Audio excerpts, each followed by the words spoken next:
Leo didn't understand this new game. It was completely different from the ones he played with his friends at school. At just 10 years old, Leo loved playing soccer and reading storybooks. But most afternoons, he returned to an empty house. His parents, Mr. and Mrs. Daramola, owned a big shop in the local market. They worked tirelessly every day to provide a good life for him. The school bus dropped Leo off at home around 3 in the afternoon, and he would be alone until 6 in the evening when his mother returned. "I'm so bored staying here all by myself," he complained one evening. "We're sorry, Leo, it's just for 3 hours," his mother explained. "We have to work hard to pay for your school fees and other needs." Leo understood, but he still wished they had more time for him. One day, Mrs. Daramola had an idea. "Leo," she said, "why don't we ask Auntie Mariam, our neighbor, to look after you until we come home?" Auntie Mariam was a cheerful woman in her late 20s who lived alone. She was always kind, and Leo's parents trusted her completely. "Okay, Mom," Leo agreed. He knew Auntie Mariam well. She was always friendly and often gave him small treats. And so, with his approval, Leo began staying at Auntie Mariam's house whenever he came back from school. Her home was small but neat, always smelling of delicious home-cooked meals. She greeted him every afternoon with a warm smile and a plate of food. "Leo, come and eat. How was school today?" she would ask. At first, Leo felt a little unsure, but soon her kindness made him feel at home. At first, Leo was a bit shy around Auntie Mariam, but her cheerful personality and sweet stories soon made him feel comfortable. She was incredibly kind, always looking for ways to make him happy. She bought cartoon DVDs and fun children's movies for him to watch on her small television. Then, one day, she surprised him with something even more special. "Leo, take this. It's for you," Auntie Mariam said softly, handing him a brand new Game Boy. A warm smile lit up her face. For a moment, Leo hesitated, unsure whether to accept such a gift, but she gently placed it in his hands, insisting, "You're like the little brother I never had. I can get you anything you want." Leo's heart swelled with gratitude. "Thank you, Auntie Mariam," he said, holding the toy tightly. But from that day on, things began to change. It started one Tuesday afternoon when Leo returned from school. As they sat together, Auntie Mariam leaned in close, her voice barely above a whisper. "This game is just for the two of us, Leo. No one else is allowed to play or even know about it," she said. Leo was confused. He didn't understand the game at all. Auntie Mariam guided his hand in a way that felt strange, making him see and do things far beyond what he could comprehend. Her expressions, the way she acted, it all left him unsettled. "Auntie, I don't like this game," he finally said, his face clouded with worry. She smiled, brushing a hand over his shoulder. "Don't worry, Leo. In time, you'll come to enjoy it," she assured him. But he never did. Step by step, what she called a secret game became a routine, one that Leo dreaded. He was too young to fully understand, but he knew something wasn't right. As days passed, he started avoiding Auntie Mariam's house. After school, he would linger in the classroom long after the final bell rang, pretending to be busy with his books. On Fridays, when school closed earlier than usual, he dragged his feet slowly on the way home, hoping to delay the moment he had to face her again. But avoiding her wasn't enough. The fear, the confusion, it was all becoming too much. One day, after another unsettling afternoon at Auntie Mariam's house, Leo knew he couldn't keep it in any longer. His heart pounded in his chest as he made a decision. He had to tell his parents. Leo wanted to tell his parents, he needed to, but something held him back, an invisible weight pressing down on his chest. He couldn't explain why he was so scared or why his words felt stuck in his throat. That night, as his mother stood by the kitchen sink washing dishes, he gathered his courage and stepped forward. "Mommy, I want to tell you something," he said, his voice barely above a whisper. Mrs. Daramola sighed, her movements quick and impatient. "What is it, Leo?" she asked, turning her head slightly but not stopping her work. "It's about Auntie Mariam. he began hesitantly. Before he could continue, his mother interrupted him. "Leo, how many times did I call your name?" she asked sharply, turning to face him with a tired expression. "We work hard, your father and I," she continued. "We're doing our best to give you a good life. I know we're not always around, but Auntie Mariam is helping us fill that gap. Don't worry, you'll grow to like her, and you two will become good friends." She patted his head absent-mindedly and turned back to her work. "But Mommy, no buts, Leo," she snapped. "Go to your room and finish your homework, and don't bring this up again." Leo swallowed hard, his heart sinking. "Yes, Mommy," he whispered, his voice laced with sadness as he turned and walked out of the kitchen. That night, as he sat on his bed, he cried softly into his pillow. No one wanted to listen. He didn't understand what Auntie Mariam was doing to him, and now even his own parents were too busy to hear him. What he didn't know was that his nightmare was only beginning. The next morning, Leo woke up feeling something wet beneath him. His eyes widened in shock. He had wet the bed. Panic shot through his body. He hadn't done this since he was a little boy, and besides, he hadn't even drunk much water the night before. His hands trembled as he pulled back the sheets. Could this be because of the game Auntie Mariam plays with me? The thought made his stomach turn.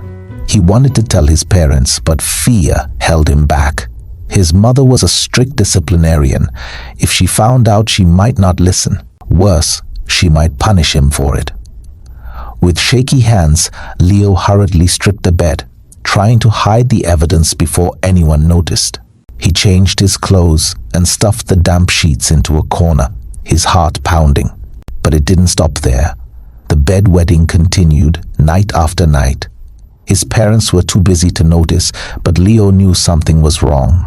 He felt it deep inside him. And yet, despite the fear clawing at his chest, the next day after school, he still found himself walking towards Auntie Mariam's house. As usual, Auntie Mariam greeted Leo with a warm smile as he stepped into her house. "Welcome, my dear," she said, handing him a plate of rice and a glass of juice. Leo sat down, his hands trembling slightly as he ate. He had made up his mind. He had to say something. A few minutes later, as Auntie Mariam came closer, her eyes filled with that familiar, unsettling excitement, Leo quickly cut in. "Auntie, I don't like your game," he blurted out, his voice shaky. "It's making me wet my bed every night. I don't think I'm feeling well." Auntie Mariam's expression shifted instantly. For a brief moment, she seemed deep in thought, as if processing his words. Then, just as quickly, she forced a soft smile and moved closer, placing a reassuring hand on his shoulder. "Don't worry, Leo," she said gently. "It's completely normal for boys your age to wet the bed. You'll get over it soon." But her words did nothing to comfort him. Leo felt a tightness in his chest. He couldn't explain everything that was happening to him, but ever since this game started, he had felt an unusual, overwhelming sense of anxiety. Every time he stepped into her house, his heart pounded faster than usual. He could feel the frantic beats in his chest like a warning. He wished, more than anything, that his parents would start coming home early so he wouldn't have to go through this anymore. But his nightmare was far from over. Leo's struggles began spilling into his school life. Once one of the brightest students in his class, he now found it nearly impossible to focus. The lessons blurred together, his mind constantly drifting. During break time, when his classmates laughed and played soccer on the field, Leo sat alone in a quiet corner, his thoughts heavy. No matter how hard he tried to shake them away, images of Auntie Mariam's touch, her voice, and her unsettling smile flashed in his mind. His absence from his usual activities did not go unnoticed. Mrs. Enyi, his class teacher, was a kind and observant woman. The students loved her for her playful nature and warm personality. But beyond her cheerful demeanor, she had a special gift. She could sense when something was wrong. She had been watching Leo closely. The once lively, happy boy was now always lost in thought, his face carrying a sadness that was impossible to ignore. That afternoon, after class, she called him over. "Leo," she said gently, her eyes filled with concern. "Stay back for a moment. I need to talk to you." Leo hesitated. His fingers tightened around his school bag as he approached her desk. "Is something wrong?" she asked softly. "You seem different these days. You look distant, as if your mind is far away. Tell me, is everything okay?" Leo lowered his gaze, swallowing the lump in his throat. He wanted to speak, to tell someone, anyone, but the words refused to leave his mouth. His heart pounded as he stood there, torn between fear and the desperate need to be heard. But could he truly trust anyone to listen? Leo stood in front of Mrs. Ennie's desk, his head bowed in shame. His fingers nervously fidgeted with the hem of his shirt as he struggled to find the courage to speak. "Is something wrong, Leo?" Mrs. Ennie asked gently, her warm gaze searching his face. Leo hesitated. He wanted to tell her, wanted to spill everything that had been weighing on his heart, but the words felt too heavy. "No one ever listens. No one will believe me." He swallowed hard. "No, Ma, everything is fine," he lied, his voice barely above a whisper. For a few moments, there was silence. Mrs. Ennie sighed, her sharp instincts telling her that the boy in front of her was carrying a burden far too big for his young shoulders. "Leo," she said softly, "if you're facing any personal challenges, you can talk to me. I'm not just your teacher. I'm here to help you in any way I can." Leo simply nodded, his eyes still fixed on the floor. Mrs. Ennie studied him for a moment before letting out a small sigh. "All right, you may go now," she said, though her heart told her this conversation was far from over. As Leo left, her eyes lingered on his retreating figure. That boy is hiding something too big for him to say out loud. That evening, as Leo walked home, he silently prayed that for once his parents would be home early. "Please, let them be home. Let me not go to Auntie Mariam's house today." But as he turned the corner and saw his empty house, his heart sank. The reality remained unchanged. With slow, reluctant steps, he made his way to Auntie Mariam's house. As usual, she welcomed him with open arms, a plate of food and a warm smile. And as always, after the meal, she began her game. But this time, something different happened. As she guided his hands and whispered in his ear, Leo noticed a strange reaction in his body. His genital organ became stiff, standing erect in a way he had never experienced before. His eyes widened in terror. "What is happening to me?" A cold shiver ran down his spine. He wanted to scream, to run, to tell someone, anyone. And in that moment, he swore to himself, "Tomorrow I will tell Mrs. Ennie." The next day, Leo barely paid attention in class. His hands were clammy, his heart pounding in his chest. After the lesson ended, he hesitated for a moment before slowly walking toward Mrs. Ennie's desk. His breath was shaky. His eyes darted around the classroom, left, right, making sure no one was listening. Mrs. Ennie noticed his nervousness and leaned in, her face filled with concern. "Leo?" she asked, her voice calm but firm. He lowered his head.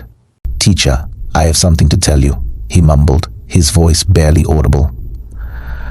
Mrs. Ennie sat up straight, her posture now serious. "I'm listening," she assured him, her full attention on the frightened boy in front of her.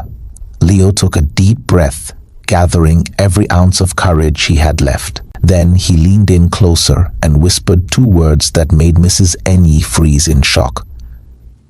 "Auntie Mariam?" Leo's voice trembled as he whispered. "Our neighbor. Auntie Mariam. She does things to Memmy. Makes me do things I can't explain." Mrs. Ennie's heart sank. She remained still, absorbing the weight of his words. "Leo," she finally said, her voice filled with warmth and reassurance, "you've done the right thing by telling me." Tears welled up in Leo's eyes. For the first time in weeks, someone had listened, really listened. "You don't have to feel ashamed, my boy," she continued gently. "No one deserves to go through what you have. But don't worry, I will do everything in my power to help you." Leo nodded slowly, relief washing over him. But deep inside, another fear crept in. What will Auntie Mariam do when she finds out? Mrs. Enyi wasted no time. She immediately reported the matter to the headmistress. Within hours, an urgent meeting was called involving the school board and senior staff. "This is a serious issue," the headmistress said, her expression grave. "We must act swiftly." Everyone nodded in agreement. There was no time to waste. The decision was made. Leo's parents would be summoned to the school first thing the next morning. The next day, Mr. and Mrs. Daramola rushed into the headmistress's office, anxiety written all over their faces. "Did Leo do something wrong?"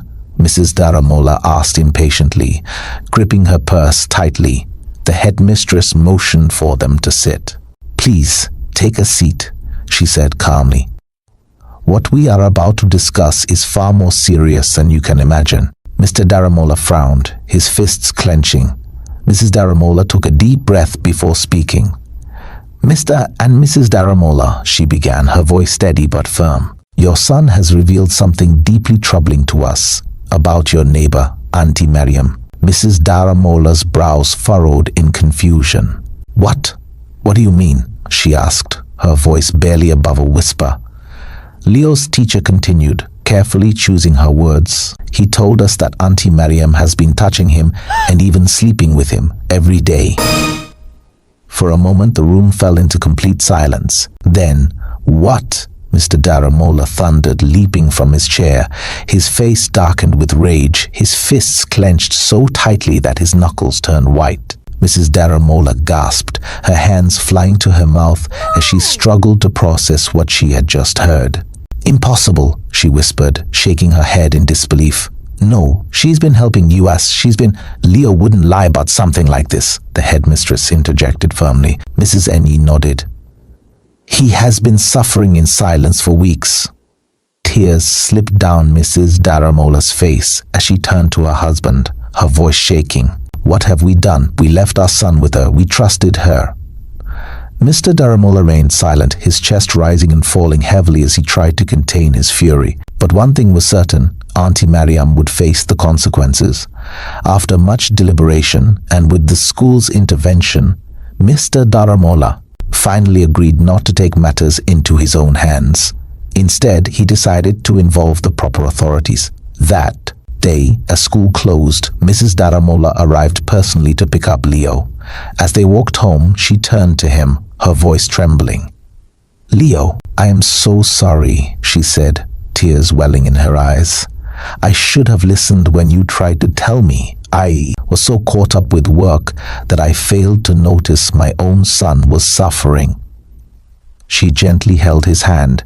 "But don't worry, my love. Your father and I have taken care of everything. You're safe now." For the first time, Leo felt a weight lifting off his tiny shoulders. That night, a loud knock echoed through Auntie Mariam's house. When she opened the door, she was met with 3 stern-faced police officers, clad in black uniforms, their weapons holstered, but ready. Her breath caught in her throat. "Miss Mariam, you are under arrest for child molestation," one of the officers announced. Mariam's eyes widened. Her lips parted, but no words came out. "You must be mistaken. This is a misunderstanding," she stammered, stepping back in fear. One of the officers raised a hand. "It is in your best interest to remain silent," he said coldly. "Anything you say or do will be used against you in a court of law." Before she could protest further, cold steel cuffs snapped around her wrists. Meanwhile, Leo stood frozen in his bedroom, peering through the window. He watched as Auntie Mariam was escorted into the waiting police van, her once kind face now twisted with fear. A deep sigh of relief escaped his lips. It was over. From that day forward, Leo's parents made a vow. They took turns picking him up from school, ensuring he was never left alone again. At school, Mrs. Enyi kept a close watch over him and encouraged all students to speak up whenever they felt unsafe. However, Leo's nightmares didn't disappear overnight. The bedwetting continued. But the therapist assured his parents that in time he would heal. And he did. Slowly, day by day. What lesson did you learn from this story? Comment below with the country you're watching from for a special shout out in our next upload. Thank you for watching, and remember, always listen to the voices of children. Their safety depends on it.